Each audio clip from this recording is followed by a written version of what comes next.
ನಮಸ್ಕಾರ, ನಾನು ಶುಭ.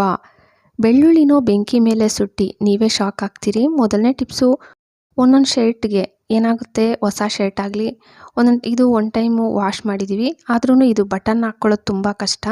ಮಕ್ಳಿಗಾಗಲಿ ಇಲ್ಲ ನಮಗೆ ಆಗಲಿ ಬಟನ್ ಹಾಕ್ಕೊಳ್ಳೋಕ್ಕೆ ತುಂಬ ಕಷ್ಟ ಆಗ್ತಾಯಿದೆ. ಬಟನ್ ನೋಡಿ ಬರ್ತಾನೆ ಇಲ್ಲ.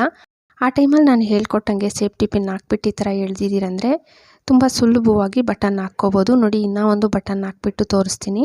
ಮಕ್ಳಿಗೂ ಈ ಥರ ಹೇಳ್ಕೊಟ್ಟಿದ್ದೀರಂತಂದರೆ ಮಕ್ಕಳು ತುಂಬ ಸುಲಭವಾಗಿ ಬಟನ್ ಹಾಕ್ಕೊಬಿಡ್ತಾರೆ ಶರ್ಟು. ಮತ್ತು ಸೇಫ್ಟಿ ಪಿನ್ ತೆಗೆದುಬಿಡಿ. ಸೆಕೆಂಡ್ ಟಿಪ್ಸು, ಇನ್ನೇನು ಬೇಸಿಗೆ ಸ್ಟಾರ್ಟ್ ಆದಂಗೆ ಒಬ್ಬೊಬ್ಬರು ಶೂ ಹಾಕ್ಕೊಂಡು ಬಂದಿದ್ದಾರಂದರೆ ಒಂಥರ ಶೂ ಎಲ್ಲ ಸ್ಮೆಲ್ಲು ಬೆವರು ವಾಸನೆ ಬರ್ತಾ ಇರುತ್ತಲ್ವ. ನೀವೇನು ಮಾಡಬೇಕಂದ್ರೆ ಸ್ಫಟಿಕ ಕಲ್ಲು ತೋರಿಸಿದ್ನಲ್ಲ, ಇದನ್ನು ಪೌಡ್ರ್ ಮಾಡಿ ಇಟ್ಕೋಬೇಕು. ಈ ಪುಡಿನೂ ಒಂದು ಸ್ವಲ್ಪ ಶೂ ಒಳಗಡೆಗೆ ಹಾಕ್ಬಿಟ್ಟು ನಾನು ಮಾಡ್ತಾಯಿದ್ದೀನಲ್ಲ ಸೇಮ್ ಹಿಂಗೆ ಹಾಕ್ಬಿಟ್ಟು ಇಟ್ಟಿದ್ದೀರಂದರೆ ನಿಮಗೆ ಪಾದಗಳಲ್ಲಿ ಈ ಥರ ನೀವು ಶೂ ಹಾಕ್ಕೊಳ್ಳೋದ್ರಿಂದ ಪಾದಗಳಲ್ಲಿ ಬೆವರು ಕೂಡ ಬರಲ್ಲ. ಮತ್ತು ಶೂ ಅಲ್ಲಿ ಅಷ್ಟೇ ಬೆವರು ವಾಸನೆ ಬರ್ತಾ ಇರುತ್ತೆ. ಸ್ಮೆಲ್ ಮನೆಯಲ್ಲಿ ಅವರೇನಾದರೂ ಶೂ ಇಟ್ಟಿದ್ದಾರೆ ಅಂದರೆ ಮನೆಯೆಲ್ಲ ಆ ಸ್ಮೆಲ್ ಬರ್ತಾ ಇರುತ್ತಲ್ಲ, ಹಂಗೇನು ಸ್ಮೆಲ್ಲು ಬರಲ್ಲ. ಮತ್ತು ನಮಗೆ ಒಬ್ಬೊಬ್ರಿಗೆ ತುಂಬ ಬೇಸಿಗೆಯಲ್ಲಿ ಬೆವರು ಬರ್ತಾ ಇರುತ್ತೆ ಅನ್ನೋರು, ನೀವು ಸ್ನಾನ ಮಾಡ್ಕೊಳ್ಳೋ ನೀರಲ್ಲಿ ಒಂದು ಸ್ಪೂನ್ ಹಾಕ್ಕೊಂಡು ಮಾಡ್ಕೊಂಡಿದ್ದೀರಂದ್ರೂ ನಿಮ್ಮ ಹತ್ರ ಬೆವರು ವಾಸನೆ ಬರಲ್ಲ ಇದನ್ನು ಹಾಕ್ಕೊಳ್ಳೋದ್ರಿಂದ. ಮೂರನೇ ಟಿಪ್ಸು, ಈ ಥರ ಟಿಶ್ಯೂ ಬ್ಯಾಗ್ಸ್ ಅಂತೂ ಸಾಮಾನ್ಯವಾಗಿ ಇವಾಗ ತರಕಾರಿ ಫ್ರೂಟ್ಸ್ ಏನು ತಂದರೂ ನಮ್ಮ ಮನೆಗಳಲ್ಲಿ ಇದ್ದೇ ಇರುತ್ತೆ. ನನ್ನ ಹತ್ರ ಈ ಕಲರೇ ಇದ್ದಿದ್ದು, ನಿಮ್ಮ ಮನೇಲಿ ಇನ್ನೂ ವೈಟ್ ಇದೆ, ಗ್ರೀನ್ ಇದೆ, ಯಾವ ಕಲರ್ ಬೇಕಾದ್ರೂ ತಗೋಬೋದು.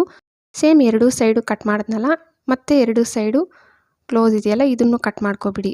ಕಟ್ ಮಾಡಿಕೊಂಡು ನೋಡಿ ಮಧ್ಯಕ್ಕೆ ಕಟ್ ಮಾಡಿಬಿಟ್ನಲ್ಲ, ಇದಕ್ಕೆ ನಿಮ್ಮ ಮನೇಲಿ ಬಳಸೋ ಶಾಂಪು, ನಮ್ಮ ಮನೇಲಿ ನಾನು ಕ್ಲಿನಿಕ್ ಪ್ಲಸ್ಸೇ ಬಳಸೋದು. ನಾನು ಅದಕ್ಕೆ ಒಂದು ಕ್ಲಿನಿಕ್ ಪ್ಲಸ್ ₹1 ಶಾಂಪು ತಗೊಂಡು ಎರಡು ಕಟ್ ಮಾಡಿಟ್ಟಿದ್ದೀವಲ್ಲ ಈ ಬ್ಯಾಗ್ನು, ಟಿಶ್ಯೂ ಬ್ಯಾಗ್ನು ಎರಡಕ್ಕೂ ಈ ಥರ ಹಾಕ್ಬಿಟ್ಟು ಕೈಯಲ್ಲಿ ಸ್ವಲ್ಪ ಸ್ಪ್ರೆಡ್ ಮಾಡ್ಕೋಬೇಕು. ನೋಡಿ ವಿಡಿಯೋದಲ್ಲಿ ನಾನು ತೋರಿಸ್ತಾ ಇದ್ದೀನಲ್ಲ, ಸ್ವಲ್ಪ ಗ್ಯಾಪ್ ಇಲ್ದಿರ ಈ ಥರ ಮಾಡ್ಕೊಳ್ಳಿ. ಎರಡಕ್ಕೂ ಸೇಮ್ ಇದೇ ಥರನೇ ಮಾಡಿಕೊಂಡು, ಇವಾಗ ತುಂಬ ಬಿಸಿಲು ಬೀಳ್ತಾ ಇದೆ, 1 ಅವರ್ ಇಟ್ಟಿದ್ದೀರಂದರೆ ಸಾಕು. ನಾನು ಈ ಟಿಶ್ಯೂ ಬ್ಯಾಗ್ಸ್ನ ಎತ್ಕೊಂಡು ಹೋಗ್ಬಿಟ್ಟು ಬಿಸಿಲಲ್ಲಿ ಇಟ್ಬಿಡ್ತೀನಿ. 1 ಅವರ್ ಇಟ್ಬಿಡ್ತೀನಿ ಸಾಕು. 1 ಅವರ್ ಆದಮೇಲೆ ಫುಲ್ ಡ್ರೈ ಆಗಿಬಿಟ್ಟಿರುತ್ತೆ. ಡ್ರೈ ಆದಮೇಲೆ ನಿಮ್ಗೆ ತೋರಿಸ್ತೀನಿ ನೋಡಿ. ಫುಲ್ಲು ಡ್ರೈ ಆಗಿಬಿಟ್ಟಿದೆ, 1 ಅವರ್ ಬಿಟ್ಟಿದ್ದೆ ಅಷ್ಟೇ. ತುಂಬ ಬಿಸಿಲಿದೆಯಲ್ವಾ. ಇದನ್ನು ಚಿಕ್ಕ ಚಿಕ್ಕದಾಗಿ ಪೀಸಸ್ ಆಗಿ ಕಟ್ ಮಾಡ್ಕೋಬೇಕು. ಇದನ್ನು ಒಂದು ಬಾಕ್ಸಲ್ಲಿ ಹಾಕಿ ಎತ್ತಿಕ್ಕೋಬೋದು ನಿಮ್ಮ ಬ್ಯಾಗಲ್ಲಿ. ಮತ್ತು ಮಕ್ಕಳದು ಬ್ಯಾಗಲ್ಲಿ ಇಲ್ಲ ಜಾಮಿಟ್ರಿ ಬಾಕ್ಸಲ್ಲಿ ಸ್ವಲ್ಪ ಇಟ್ಬಿಟ್ಟಿದ್ದೀರಂದರೆ ಅವ್ರಿಗೆ ಬೇಕಾದಾಗ ಅವ್ರು ಯೂಸ್ ಮಾಡ್ಕೊತಾರೆ.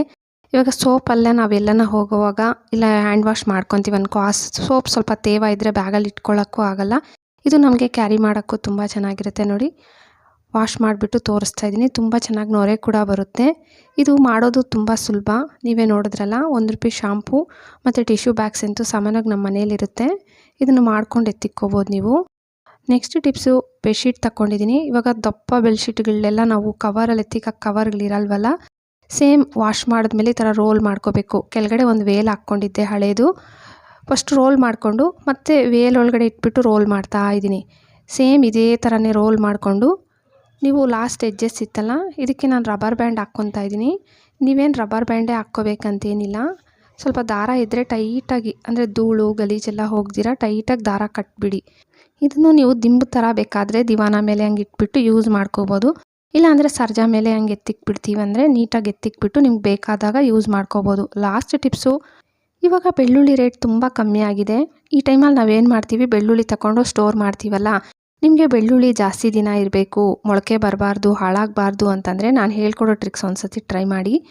ಮೇಲೆ ಸಿಪ್ಪೆ ಎಲ್ಲ ಮೊದಲು ಸ್ವಲ್ಪ ತೆಗೆದು ಬಿಡಬೇಕು. ಮತ್ತು ಬೆಂಕಿ ಕಡ್ಡಿಯಲ್ಲಿ ಈ ಥರ ಸುಡ್ತಾ ಇದ್ದೀನಲ್ಲ, ಈ ಥರ ಒಂದೊಂದೇ ಸುಟ್ಟೋದು ಸ್ವಲ್ಪ ಕಷ್ಟ ಆಗುತ್ತೆ. ಅದಕ್ಕೆ ನೀವೇನು ಮಾಡಬೇಕು, ಈ ಥರ ಚಾಕುಗೆ ಹಾಕ್ಕೊಂಡು ಸ್ವಲ್ಪ ಹೊತ್ತು ಬೆಂಕಿಯಲ್ಲಿ ನೋಡಿ ಸ್ವಲ್ಪ ಸುಟ್ಟಬೇಕಷ್ಟೆ. ನೋಡಿ ತೋರಿಸಿದ್ನಲ್ಲ, ಇವಾಗ ಸೈಡ್ಗೆ ನಿಮ್ಮ ಹತ್ರ 2 ಚಾಕು ಹಂಗಿದ್ರೆ ಎರಡೆರಡು ಹಿಂಗೆ ಹಾಕ್ಕೊಂಡು ಸುಟ್ಟುಬಿಟ್ಟು ಸೈಡ್ಗೆ ಇಟ್ಬಿಡ್ಬೋದು. ನೋಡಿ ನಾನು ಸುಟ್ಟಿದ್ದೀನಲ್ಲ ಮುಂದೆ ಭಾಗ. ಮತ್ತು ನೀವು ಯಾವ ಬುಟ್ಟಿಯಲ್ಲಿ ಇಡಬೇಕಂತೀರೋ ಆ ಬುಟ್ಟಿ ಕೆಳಗಡೆ ಒಂದು ನ್ಯೂಸ್ ಪೇಪರೋ ಇಟ್ಬಿಟ್ಟು ಸ್ವಲ್ಪ ಪುಡಿ ಉಪ್ಪು ಹಾಕ್ಕೊಳ್ಳಿ. ಸ್ವಲ್ಪ ಪುಡಿ ಉಪ್ಪು ಹಾಕ್ಕೊಂಡು ಇದ್ರ ಮೇಲೆ ಬೆಳ್ಳುಳ್ಳಿ ಇಡಿ. ನೋಡಿ ನಾನು ಇಡ್ತಾ ಇದ್ದೀನಿ, ತೋರಿಸ್ತಾ ಇದ್ದೀನಿ. ಈ ಥರ ಬೆಳ್ಳುಳ್ಳಿ ಇಟ್ಟಿದ್ದೀರಂತಂದರೆ ನಿಮಗೆ 5-6 ತಿಂಗಳು ಏನೂ ಆಗಲ್ಲ. ಬೆಳ್ಳುಳ್ಳಿ ಮೊಳಕೆ ಕೂಡ ಬರಲ್ಲ ಮತ್ತು ಹಾಳಾಗೋದು ಇಲ್ಲ. ಬೇಕಾದರೆ ಟ್ರೈ ಮಾಡಿ ನೋಡಿ. ಈ ಟ್ರಿಕ್ಸ್ ತುಂಬ ಚೆನ್ನಾಗಿದೆ. ವಿಡಿಯೋ ಇಷ್ಟ ಆದರೆ ಪ್ಲೀಸ್ ಲೈಕ್ ಕೊಡೋದು ಮರಿಬೇಡಿ. ಹಾಗೆ ಸಬ್ಸ್ಕ್ರೈಬ್ ಮಾಡಿಕೊಂಡು ನಿಮ್ಮ ಫ್ಯಾಮ್ಲಿ ಫ್ರೆಂಡ್ಸ್ಗೆ ಶೇರ್ ಮಾಡೋದಂತೂ ಮರಿಲೇಬೇಡಿ. Thank you friends.